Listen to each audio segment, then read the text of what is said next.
Hi, good evening friends. This is Delen curating my Christmas display that I finished setting up just this afternoon. These are my collection of Department 56 Dickens and Christmas Village. Pero mga retired pieces na ito. Bakit retired? Kasi hindi na pinagpatuloy ang production hanggang ngayon. Most of these houses were produced since 1970. Pero I think it was year 2020 nung in-stop na ang production. Okay. So I have around 21 pieces of these houses. Kompleto talaga, no? Kaya lang, wala akong masyadong malaking lalagyan to hold all of them. So, namili na lang ako ng ilang peraso to establish a community. Okay. So, I'm going to start with this. Ito yung residential area. Dito ko nilagay ang at least 2 bahay. Yung isang bahay sa gitna, that's a house of Thomas Julian. Isang mayamang, house of businessman. Then beside it is, on the left side is Ashbury Inn para sa mga guests, no? Kaya dito ko nila nilagay sa residential area. At dito naman sa gitna yung Old Michael Church.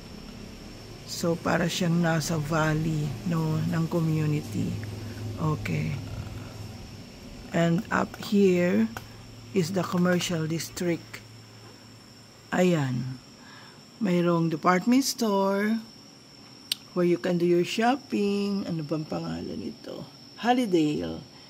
And of course, after doing your shopping, gusto mo kumain, kaya mayroong 2 restaurant. Itong isa ay pizzeria. This is an Italian restaurant, and the other one is a Chinese restaurant. Let me see kung makapture ko yung name niya. Wong's Restaurant. Nababasa ba? Hindi yata. But nevertheless, that's a Chinese restaurant. At sa tabi naman ito ay isang arts academy. Dito nag-enroll ang mga estudyante. What's that called? Ano ba yan? May audition. How is this? For acting class. Ito naman para sa audition. At sa tabi ay music hall. This is like a theater. Kaya may ticket booth. And palabas ngayong gabi ay mga composition ni Bach, kaya na ito Bach. Okay.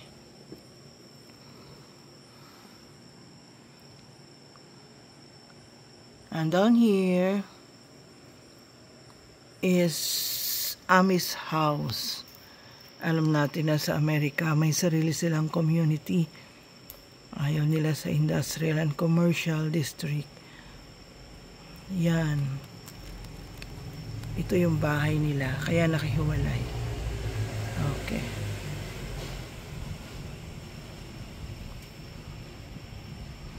So ito.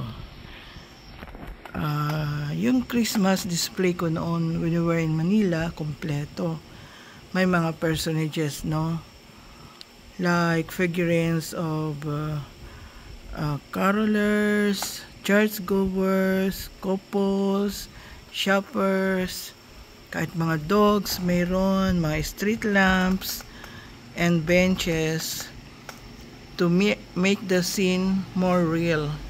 Kaya lang naiwan ko sila. Hindi ko nadala.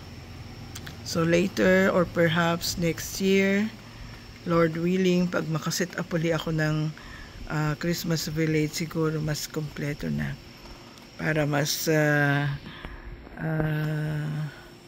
nakaka-enjoy panoorin, no? Okay. Nevertheless, this is enough for us and for our guests to behold.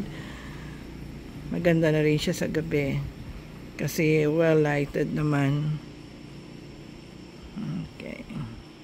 So now we will hear some carolers sing their Christmas carols habang pinapanood natin itong Christmas Village. This is a village within Sweet Village. Okay.